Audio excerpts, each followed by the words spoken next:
Salut à toi, je suis absolument ravi de t'accueillir dans ce nouveau podcast qui s'adresse particulièrement à celles et ceux qui veulent devenir thérapeutes, qui sont thérapeutes énergéticiens, thérapeutes énergéticiennes, et qui ont cette volonté d'apporter effectivement un mieux-être spirituel, mais aussi personnel, bien entendu, financier, parce que spiritualité et abondance ne font pas mauvais ménage, et d'ailleurs on va en parler.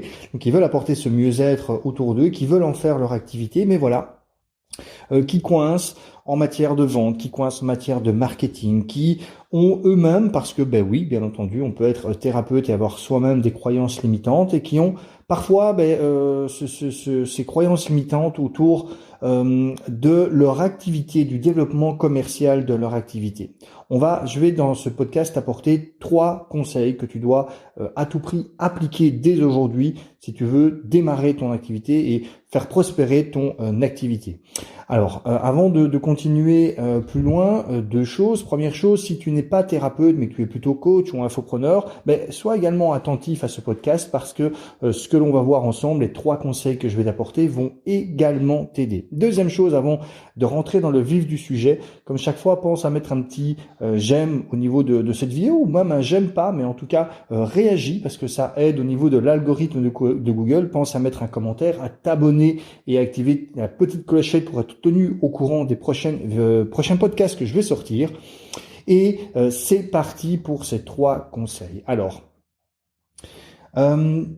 dans l'activité d'accompagnateur business, parce que c'est vrai qu'à mon niveau, je préfère utiliser le terme d'accompagnateur business plutôt que coach. Dans mon activité d'accompagnateur business, il se fait que je me suis spécialisé dans l'accompagnement individuel de coachs, thérapeutes, infopreneurs qui ont cette volonté d'apporter un mieux-être personnel, spirituel, financier aux personnes à qui elles s'adressent. Et ce que je constate très souvent, c'est que les personnes avec qui je commence à travailler, donc au début de l'accompagnement, sont très souvent victimes, quelque part, des mêmes croyances limitantes qui les empêchent de développer leur activité.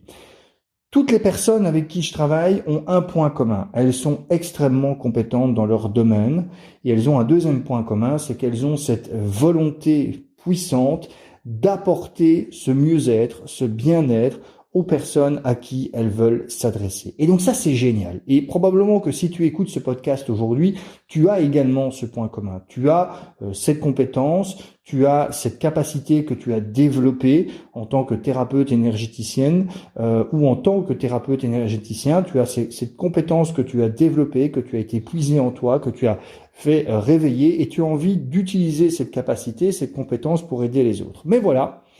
Quand vient le moment de travailler sur les aspects marketing, quand vient le moment de travailler sur les aspects commerciaux, quand vient le moment, je vais dire le mot, de vendre, ça coince et résultat des courses, ton activité ne décolle pas, tu ne gagnes pas suffisamment ta vie avec ça, au point que tu le gardes un petit peu comme un hobby, même si ça t'embête, ou tu es obligé de conserver un job alimentaire sur le côté, mais forcément, ça ne te fait pas vibrer, ça ne te fait pas kiffer, puisque toi, ce que tu souhaiterais par-dessus tout, c'est de pouvoir en vivre.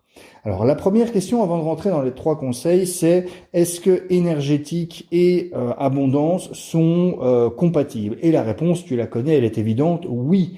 L'argent, l'abondance, c'est une énergie, tout simplement, c'est un flot qui va et qui vient. Et donc, à partir du moment où on apporte quelque chose par une forme de thérapie énergétique, quand on apporte quelque chose, un mieux-être à quelqu'un, il est tout à fait normal d'être rétribué en retour. Voilà, l'argent, c'est simplement cet échange. Et c'est fondamental de garder ça à l'esprit. Tu verras qu'on va en reparler dans le 3e conseil. Mais ne mettons pas la charrue avant les bœufs et commençons avec le premier conseil. Le premier conseil que je te donne aujourd'hui, c'est de ne surtout pas avoir peur de te spécialiser. Ne surtout pas avoir peur de réduire l'audience potentielle, les catégories de personnes à qui tu souhaites t'adresser. Parce que à partir du moment où tu vas vouloir t'adresser à trop de monde différent, tu vas réellement, mais véritablement, pas au sens métaphorique, mais réellement, tu vas dilapider ton énergie, tu vas dilapider, je vais y arriver, ton énergie, à vouloir communiquer à tout va auprès de plein de personnes, à vouloir convaincre à tout va plein de personnes, et cette énergie, tu en as besoin pour réaliser justement tes soins, tu en as besoin pour réaliser, pour apporter ce mieux-être aux personnes. Et si tu dilapides ton énergie en termes de communication, en termes d'essayer de convaincre, et garde ça à l'esprit, parce qu'on y reviendra sur le conseil numéro 2, de convaincre plein de gens différents de travailler avec toi, eh bien, cette énergie, tu ne l'auras plus pour réellement apporter du bien aux autres. Et là, tu vas rentrer dans un méchant cercle vicieux. Au contraire, ce que tu dois vraiment te poser comme question, c'est au fond de toi, par rapport à ta mission de vie, par rapport à ta mission d'âme, qui te vois-tu le plus aider? Avec qui tu as véritablement envie de passer du temps? Avec qui tu as envie d'échanger des connexions, de l'énergie? Auprès de qui te sens-tu le plus proche au point de vouloir véritablement les faire bouger et transformer leur vie, transformer leur existence. On a toutes et tous, et c'est pas, comment dire, c'est pas égoïste de se le dire, on a toutes et tous des personnes avec qui le feeling passe plus. Moi, je te le disais, effectivement, la méthode d'accompagnement succès garanti que j'utilise, potentiellement, je pourrais l'utiliser pour plein de personnes, pour plein de catégories d'entrepreneurs, pour parler au sens large, différents. Mais il se fait que les personnes avec qui je me sens le plus à l'aise, les personnes avec qui je me sens le plus connecté, les personnes avec qui je dirais que les échanges sont les plus fluides, eh bien, ce sont ces thérapeutes, ces hypnopraticiens, ces coachs PNL, ces énergéticiens, énergéticiennes, qui ont cette volonté d'utiliser cette spiritualité pratique et d'utiliser tous ces principes, on va dire, de spiritualité pratique pour améliorer la vie des gens. Pourquoi? Ben voilà, c'est une connexion en tout cas que je ressens beaucoup plus qu'avec d'autres catégories de personnes. Et donc c'est pour ça que même si je ne refuserais pas de travailler éventuellement avec quelqu'un d'autre, si je sens que la connexion humaine se fait, naturellement en tout cas, magnétiquement parlant, c'est ce type de personnes qui viennent vers moi et c'est ce type de personnes avec qui je travaille, c'est ce type de personnes qui ont déjà pris l'accompagnement. Eh bien, à ton niveau, c'est un peu pareil. Il faut que tu te demandes par rapport à tes capacités que tu as développées, à qui tu souhaites en faire profiter le plus. C'est comme ça, par exemple, qu'il y a des personnes qui sont dans le Reiki et qui décident de pratiquer le Reiki uniquement sur les animaux. Quelquefois même, plus particulièrement encore, sur les chevaux, sur les équidés. Pourquoi? Parce qu'elles se sentent en lien, en connexion, et c'est là où elles ressentent le plus de bonheur, de bien-être, et c'est là où elles se sentent le plus appelées à se rendre. Alors on pourrait se dire, oui, mais alors tu t'imagines, si je ne fais du Reiki que pour animaux, et encore plus à la limite que pour des équidés, est-ce que je ne vais pas me limiter de trop au point de ne pas avoir assez de clients? Eh bien, là, de nouveau, c'est pareil. À partir du moment où tu es prête à utiliser les leviers, les mécanismes de communication qui existent sur Internet, garde à l'esprit qu'il y a plus de 25 millions, 30 millions de francophones dans le monde, probablement en Europe même, pas dans le monde, simplement en Europe. À partir du moment où tu es prêt à utiliser, et c'est très simple de le faire, les leviers que permettent le web pour communiquer avec toutes ces personnes, clairement, tu te rends bien compte que choisir de te nicher, de vraiment choisir une spécialité, ne t'empêchera pas de trouver les clients idéaux. Ça, c'est le premier conseil que je te donne. Garde ton énergie pour le bien-être que tu apportes et dépense un minimum d'énergie dans la partie communication et marketing en te spécialisant. Le deuxième conseil, c'est que tu dois à tout prix éviter le côté éveilleur de conscience. Alors, je sais que quand on est coach, thérapeute énergétique, quand on est coach, thérapeute spirituel, on se sent parfois l'envie d'éveiller les consciences, de faire en sorte qu'un maximum de personnes prennent conscience de la nécessité de s'ouvrir à une forme ou une autre de spiritualité. Et au fond, je dirais, je suis d'accord avec ces personnes-là. C'est clair que si plus de monde encore sur Terre s'éveillait spirituellement, personnellement, s'ouvrait justement à autre chose que le simple matériel, le monde dans son ensemble ne s'en porterait que mieux.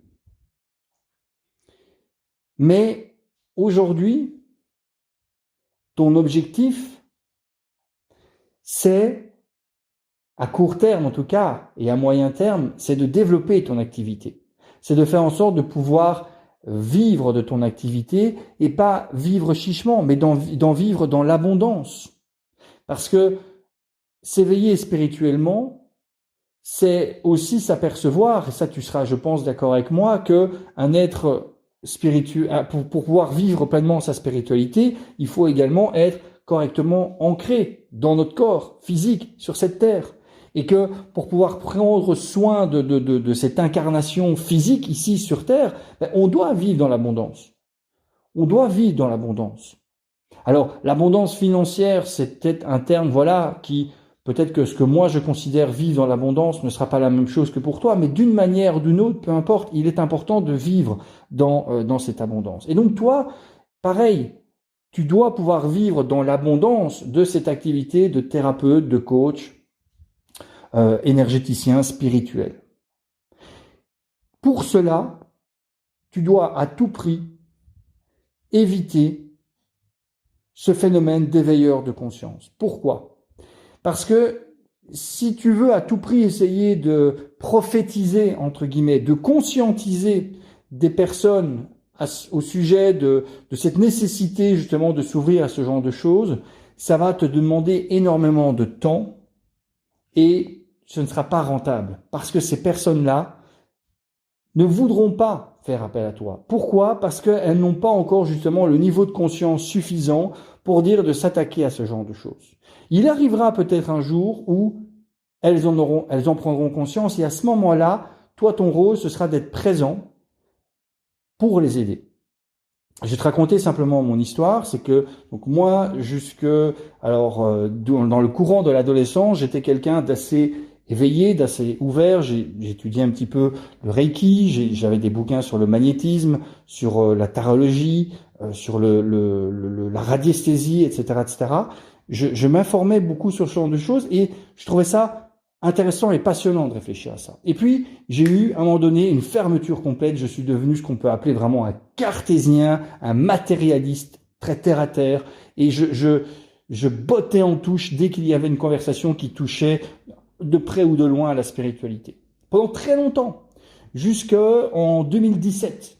En 2017, où j'entame ma carrière de copywriter et où, le hasard, si on peut appeler ça le hasard, fait qu'une de mes premières clientes importantes en copywriting était une femme active dans la spiritualité, mais vraiment la spiritualité au perché, la communication avec les guides christiques et ce genre de choses. Donc tu t'imagines pour un cartésien comme moi, tomber dans ce domaine-là, ça a été waouh, plus qu'un grand écart. Mais ça m'a forcé, au début c'était vraiment ça m'a forcé forcément à m'intéresser à son activité et à découvrir ce monde de la spiritualité. Et ça m'a amené des déclics. Et pourquoi je te parle de moi ? Et parce que à l'époque, jusqu'en 2017, si tu m'avais, quand je voyais des trucs passer autour de la spiritualité, je riais au nez un petit peu de ces personnes-là. Et si tu étais venu, toi, thérapeute énergéticien, en disant « Si Olivier, c'est important, il faut s'éveiller, etc., etc., etc. », je t'aurais poliment dit non, mais je t'aurais dit non quand même. Tandis que après coup, à partir du moment où j'ai eu, moi, ce déclic, cet éveil, là, j'étais en soif d'apprendre. Là, j'étais en soif de m'élever. Là, j'étais en soif de... Et si tu étais arrivé à ce moment-là en face de moi, je t'aurais non seulement écouté, mais peut-être que si ton discours m'avait plu, probablement qu'on aurait peut-être travaillé ensemble par rapport à ça. Eh bien, c'est ce que tu dois absolument garder à l'esprit. Ne sois pas un éveilleur de conscience, n'essaye pas de convaincre les personnes qui n'ont pas eu ce déclic qu'il est important d'eux, mais adresse-toi plutôt et fais en sorte de te rapprocher de personnes qui ont déjà cet éveil, qui ont déjà conscience qu'il est primordial, indispensable de faire entrer la spiritualité dans sa vie et soit à ce moment-là la personne qui va les accompagner sur ce chemin. Ça, c'est le deuxième conseil impératif. Le troisième conseil, tu dois abolir le syndrome du sauveur. C'est aussi quelque chose que j'ai remarqué très souvent en discutant avec les coachs et thérapeutes qui sont de près ou de loin liés à la spiritualité, c'est que ce sont des personnes qui, de par nature, développent une empathie extrême vis-à-vis des autres. Et au point qu'ils deviennent véritablement des éponges émotionnelles, qu'ils ressentent quelquefois physiquement le mal-être des personnes avec qui ils discutent.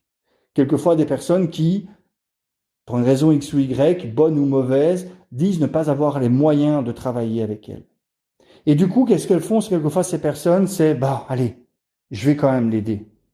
Même si je ne serai pas payé, même s'il ne pourra pas me payer ce que je demande habituellement, je vais quand même l'aider, parce que c'est ma mission sur Terre.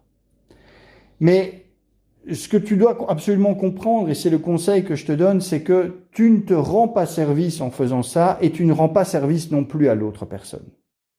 Il y a une réalité. Il y a une réalité dans ce monde, et c'est comme ça, c'est que tout ce qui est gratuit n'a pas de valeur aux yeux des gens. D'accord? Ce qui fait la valeur, c'est le prix à payer pour obtenir cela. Et crois-moi, quand les personnes prennent mon accompagnement individuel, eh bien, elles constatent qu'il y a de la valeur, et étant donné qu'elles ont accepté de mettre le prix pour se faire accompagner, elles donnent tout ce qu'elles ont, tout ce qu'elles peuvent pour profiter au maximum de chaque instant de cet accompagnement individuel et leur permettre comme ça d'atteindre ce succès garanti. Si j'acceptais à un moment donné, parce que voilà, je me dis, écoute, j'en ai les moyens, j'en ai la possibilité, ok, je vais accepter d'accompagner un thérapeute énergéticien qui me dit ne pas avoir les moyens, je vais accepter de l'accompagner gratuitement. De prime abord, la personne serait contente, elle dirait, écoute, c'est génial Olivier, merci. Gratitude, gratitude, gratitude. Mais en fait, je ne lui rendrai pas service. Parce que, étant donné qu'il n'aura rien déboursé pour accéder à cet accompagnement, il ne se donnera pas à 1000% dans cet accompagnement. Il n'y mettra pas la valeur. Et donc peut-être que les premières semaines, la deuxième semaine, il ira à fond, mais dès la première difficulté, parce qu'il y aura des difficultés, il laissera tomber. Et il intégrera dans son cerveau, dans sa conscience, dans son inconscience, dans son ADN, il va intégrer au plus profond de lui cette notion d'échec. À nouveau échec, à nouveau échec, à nouveau échec. Donc ce n'est pas lui rendre service. Ce n'est pas te rendre service à toi, ce n'est pas rendre service à la personne que tu as en face de toi. Ça veut dire que oui, il faut parfois accepter que tu ne peux pas sauver tout le monde. Tu ne peux pas être le thérapeute, la thérapeute énergéticienne de tout le monde. Il y a des personnes que tu ne pourras pas aider. C'est comme ça. Mais si c'est le cas, c'est parce que derrière, il y a peut-être d'autres personnes qui viendront, qui se présenteront à toi et qui auront les moyens de payer tes services et que tu pourras aider. Donc ce que je veux absolument que tu gardes ici à l'esprit, c'est que tu ne dois surtout pas te considérer comme un sauveur de toutes les âmes qui sont sur cette terre, et tu ne dois surtout pas t'en vouloir si à un moment donné, tu dis à une personne, écoute, je suis désolé, mais voilà, mon accompagnement, mon service, ma formation, mon produit, mes sessions, elles ont un prix. Si aujourd'hui tu n'es pas en mesure de le payer, je le comprends. Mais à ce moment-là, c'est que tu dois travailler sur ce point-là en priorité. Et ensuite, revenir vers moi pour t'aider justement à débloquer les autres éléments. Et tu verras qu'en faisant ça, Non seulement il y a certaines personnes qui finalement vont dire non, écoute, tu sais quoi, je vais trouver le moyen et je vais revenir. Moi, ça m'est arrivé dans mes accompagnements. Mais tu verras aussi